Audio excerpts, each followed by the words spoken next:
Sorry, boys and girls, I made a mistake. I said 11,000 minus 8,000 is 2,000. Actually, it's 3,000. So at the end of this video, when you see $2,000 on here, it's actually $3,000. So please forgive me for that and enjoy this video. Now I need it to match, because when I look at the sound on the screen, you'll see the little sound waves, and they'll go shunk. So I can match up the sound on there with the sound on there with the sound on here without me having to scroll through everything. Sorry, bro. Now, back to this. We're gonna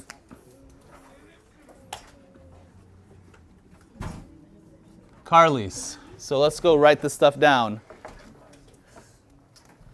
So on the car lease, I went online and I went to, because I have a 1998 Honda Accord, I just looked up how much a Honda Accord would be for this year. And the basic price, the MSRP, which is the manufacturer's suggested retail price, meaning that retail means you're buying it at the store. The manufacturer is the one that made the car.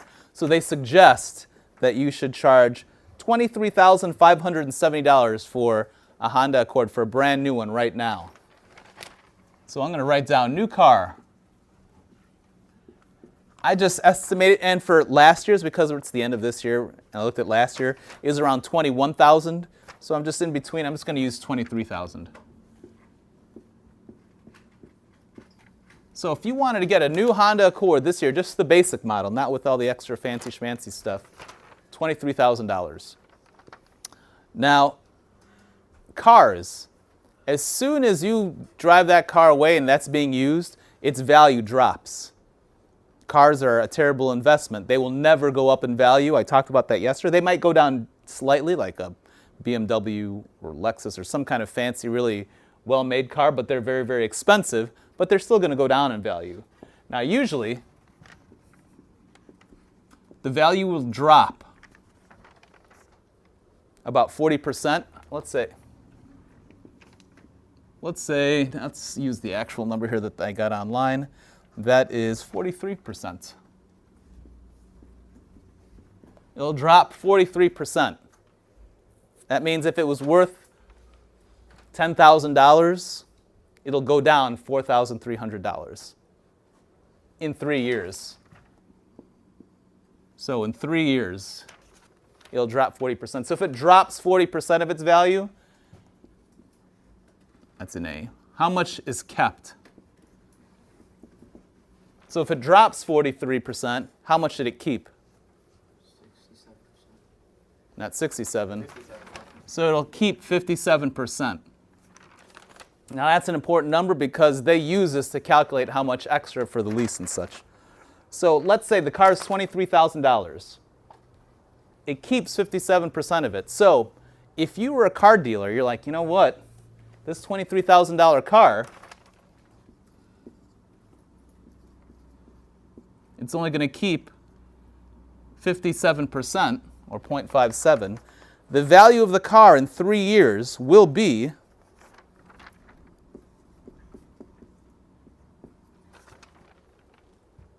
so 2018, it's worth this much. 2021, it'll be worth that much. So keep in mind, that drops a lot. Now, when it comes to buying a car, you can negotiate. You could say, you know what, I know that's the suggested retail price, but I would like to give another suggestion. I would like to spend less money on it. And let's say we'll barter. We'll barter the car. Meaning that you'll say, you know what, I don't want to pay $23,000. I will pay $21,000. So you decided, like, that's 23. I can't afford 23. How about 21? And it's going to take a lot of finagling even to go down that much. So let's just say it took you a half hour or something to negotiate to that much. Hopefully lower if it's going to take you a half hour. So you saved yourself $2,000. That's a lot of money, right? Saving $2,000. Good job. Now, there are fees. Now, in order to buy a car, you need a lot of paperwork. So those fees involve paperwork. Let's see what other fees they had on there. They got to register the car if you're going to do it at the car dealership. So you're paying for the registration fee. The acquisition fee, meaning to acquire the loan, you're paying for them to get the loan put together through their company. You also have documentation fees to make it all legit and legal. They'll take care of all that, so you're paying for them to do that for you too. And there are other fees on there too. Oh yeah, a down payment tax is another added thing on there. So all those fees, I'm just going to lump them all into one sum. I think the average they said, where are you? There you go. Those are the extra fees there. So you're paying so you saved yourself $2,000, yes? Mm-hmm. With all those fees, it brings it up to almost $2,000. So how much is the car now? So you got $21,000 that you decided on the car. You got those fees. How much does that turn out to be? $23,200 now. So how much was the car originally? Okay, now you're paying this much, but because you're able to barter it down, so it would have been more for those fees if you didn't barter it down. Yes? Isn't it 22,000? Exactly. I was just testing your work. 22,200. Good job, because that's what I have on paper here. I promise.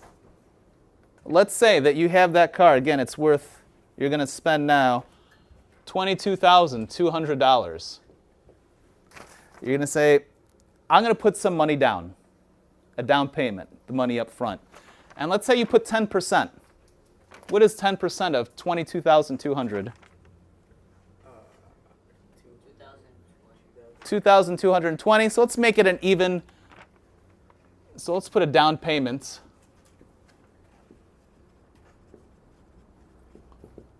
Let's just say 2,200. So slightly under 10%. You're putting 2,200. I chose that because now you go 22,2 minus 2,2. So that's how much the car you have to pay for the car. This is how much money you paid today. How much money do you owe now? 20,000. So you don't have to give 10%. You could give 20%. You can give 30%. You can give 100%. But I'm just going to say slightly under 10%, so that way you owe now $20,000 on that car. That's how much you have to pay in the next 3 years if you wanted to pay it all off. But we're talking a lease. So when we're leasing, we're not actually buying the car. Leasing just means you're renting the car. Now let's see. How much of the value is kept of the car after 3 years? 57%. All right, so how much is the car worth now? $20,000. All right, so you got your $20,000 that it's worth now. Take away whatever it's going to be worth in 3 years. And I said 13,110. So that's how much it's worth now. This is how much it's going to be worth in 3 years. When you subtract those two numbers, you get. So this is the value it drops, basically. So from the car dealer's point of view, this is the money the car dealer loses if it didn't sell the car. So say it's worth $20,000. In 3 years, it's going to be worth this much. If they didn't sell it, that's how much money they lost. They don't want to lose money, so they want to make sure they get that money back, because if they lose money, well, then they'll go out of business. Everyone they work for has no jobs. So what they do is this. For a 3-year, so we're talking a 3-year lease, they divide this up by, how many months are there in 3 years? 36. Yeah, so they divide this money up. 68.90, and they say if they're going to lease the car for 36 months, we'll divide it by 36 and see how much that is per month. When you divide that out,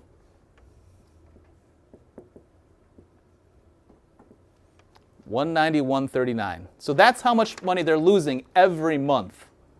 So if they want to make up this money, at the very least, they have to charge you this much. So if they charge you this much, they break even. Whatever money they spent on the car, whatever money it lost by, if they didn't get sold, at least there you go. Because again, when you're leasing a car, are you buying the car? No, you're renting it.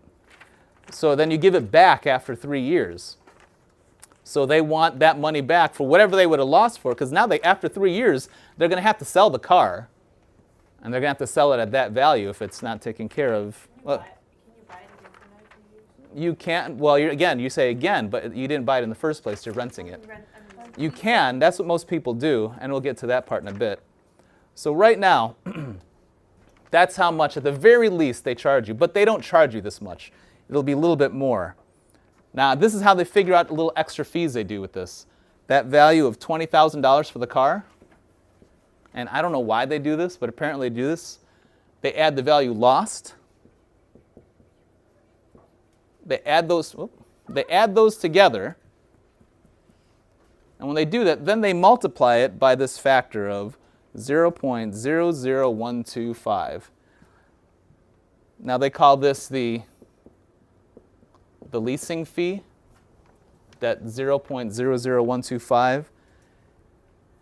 And they get that if the average interest rate is like 3% on the car, divided by 2,400. Now I don't know where they get the 2,400 from, but that's what they divide it by to get that. I guess because 125, that's an 8. It has something to do with an 8, I'm sure.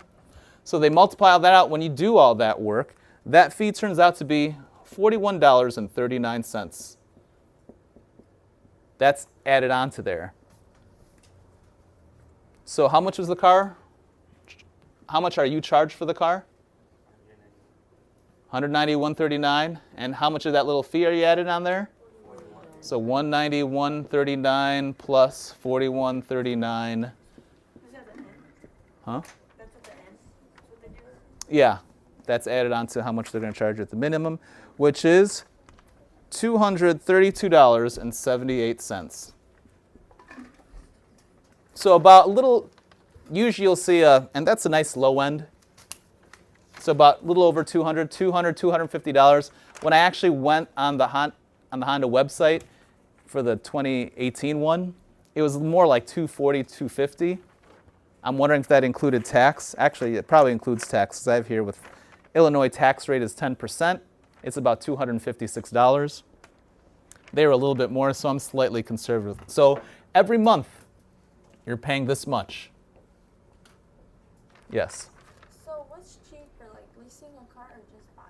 That's a good question. So now let's go back and to figure out what needs to be, well, not what needs to be done. Let's go figure out what might be cheaper. So right now, this is $232.78 per month for 36 months. So that's how much you're paying. And again, do you get to keep the car? No, but you have options. You can either buy the car, you can lease another new car, or lease the same type of car. How much are you paying a month?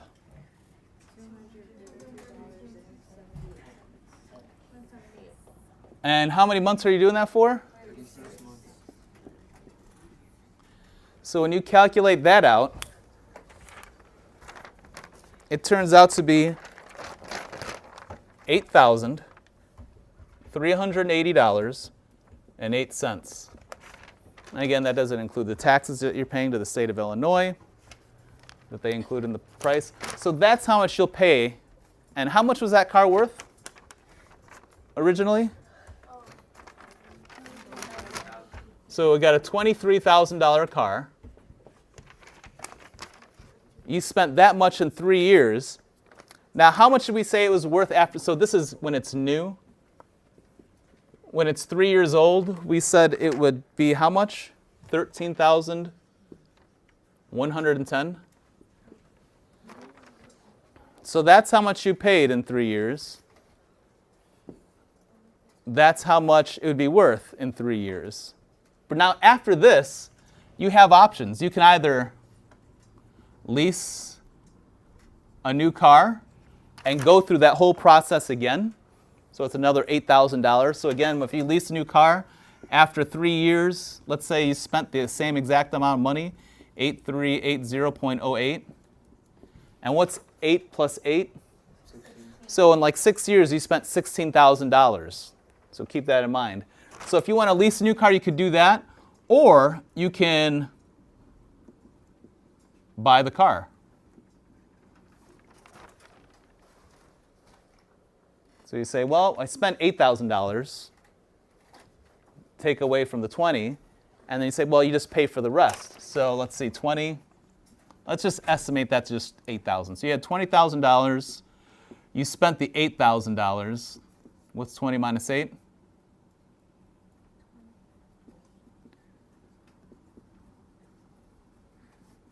Pay that up if you want to buy the car, about.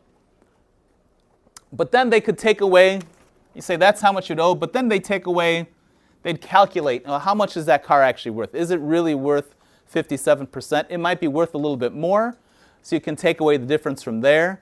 But they'll also, so we'll say we'll take away the value of the car. And let's say you took good condition of your car, so maybe you spend less. But, I don't need that line there. But if you ding up the car, you got to pay some extra stuff. If you ding up the car, if it doesn't look like how it looked, they're going to charge you a little more for that. If you don't take care of the engine as well, like you didn't change the oil every 3,000 miles or 3 months, and if you even use a different kind of oil that the manufacturer doesn't suggest, if you use a different oil, they'll charge you for wear and tear of the car. Wear and tear is like anything that you did to kind of bash it up. So if you got dings, you got bumped, whatever, extras, you got to pay for those. Also, so that's dings, no, because it doesn't affect the physical value of the car. Like bumping into things, like someone bumps into the car and there's a little ding. So any dings, any dents, scratches. What if you fix like a car like this? Well, if it doesn't look like original, then, but then you spent money on that. But realize if you fix it, you spent money on what you fixed on, so you'll have to add that on there too. But would they still charge you? I don't know. It depends on the dealer. But you have to take that into consideration. That's the point I'm making. If you fixed it, you got to include for yourself how much money you put into that car, because that shows you how much you spent on the car. Also, we'll say bad oil. Also, if you drove over a certain number of miles that you agreed on. So when you sign a lease, you're going to say, I'll drive 10,000 miles in a year. If you drive more than 10,000 miles in a year, you got to be paid more for that. So all these extra things, they're going to add on. Now, I don't know how much that all adds up to. You'll have to decide on that. But let's just say about $12,000. How much did you pay for the car? Or how much did you pay on the lease? $8,300. So it ends up you're spending the same amount of money, like $20,000, maybe a little bit more, yes. What does that say next to 3 years? To what? Next to 3 3 years. years, 83. Oh, that's $8,380.08. So that's another 3 years of leasing. So again, 8 plus 8. So this turns out to be, after 6 years, it's about, we'll say $17,000. Now the question is, you could either lease a new car, spend that much, buy the car, end up spending all of that anyway, that $20,000 plus that $8,000. So you're basically spending the $20,000 that you agreed on 3 years ago. Or you could do one last thing, which I'm going to tell you in just a second. Yes? If you lease it for 6 years, won't the value go so down and you can just buy it after that? That's a good question. But when you lease another car, it's a new car. You don't lease the same car. Or why not? Because when it comes to leases, you're leasing new cars. They don't usually lease used cars. If it's used, maybe it's a year old or something like that, but you lease new cars. That's how that works out. Or you could do this. Here's an idea. Let's say you look at that and say, in 3 years, how much money did you save up? Or you spend? $8,380.08. So I would say, instead of going through this whole process and leasing a new car, when you're thinking about getting a car, think to yourself, 3 years worth. Every time I get paid, I'm going to put away, and how much did we charge per month? $232.78. $232.78. So just tell yourself, for the next 3 years, I'm just going to save this much money. When I get paid, I'm definitely going to put this much money into my savings account and not touch it. And after 3 years, it's going to be this much. So in 3 years, you save that, and then buy yourself maybe a 5-year-old car. Now, the Kelley Blue Book, I was talking about the Honda Accord. So for 2014, that was 4 years old, because now it's like everything's 2018. So for a 2014 car, that same type of car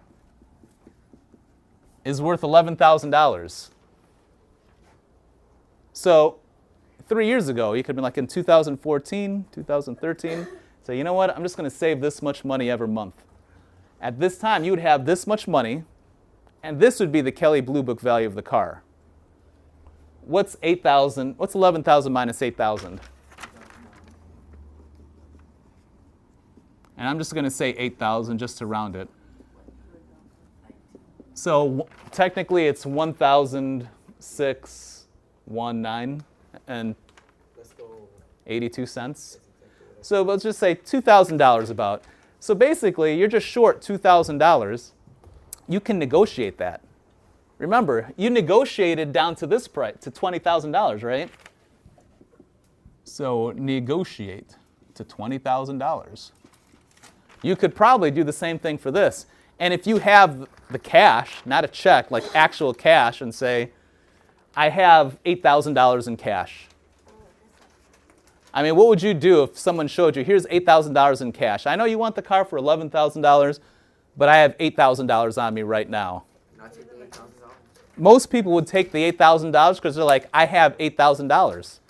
If you give a check, it's kind of tricky because you can give a check and not have enough money in your account, and then it'll bounce, and then you have no money and you have no car. They ripped you off. Having the actual money, you'd say, I have $8,000. And you could say that $380, you could have been like, you know what, I'm not going to give them that $380. I'm just going to put that away. So you have an extra $380 set aside because you showed them $8,000 in cash. They counted up in front of you like, all right, I got cash right now. I can go to McDonald's and celebrate. Oh, isn't it like a commission, so they take it? Well, it's either if you go to a dealer or if a person that might have it. So, but even with the dealer, if you just say, I have $8,000, either I'm going to walk out with this car, I'm going to drive out with this car, or I'm going to walk away with my $8,000. What would you do? Take the $8,000. So, but again, if they're like, fine, go away, then you're going to have to be ready to go away and not be like, oh, I was just kidding, here's an extra $380. No, don't do that. You got to go away. Maybe find another dealer, but you got to do research. Here's the thing. You got to do research. You got to do your homework. You got to make sure you know other dealers around the area, how much they're charging. That takes a lot of time. Most people don't want to do this. They're going to let the car dealer deal with all these numbers. You're paying for them to do all the work, and they're doing all the work to get as much money as you can. So instead of spending $17,000, you could have just spent $8,000 on that same car. Just wait a little while longer. So patience, research, and then flashing cash is key. Yes?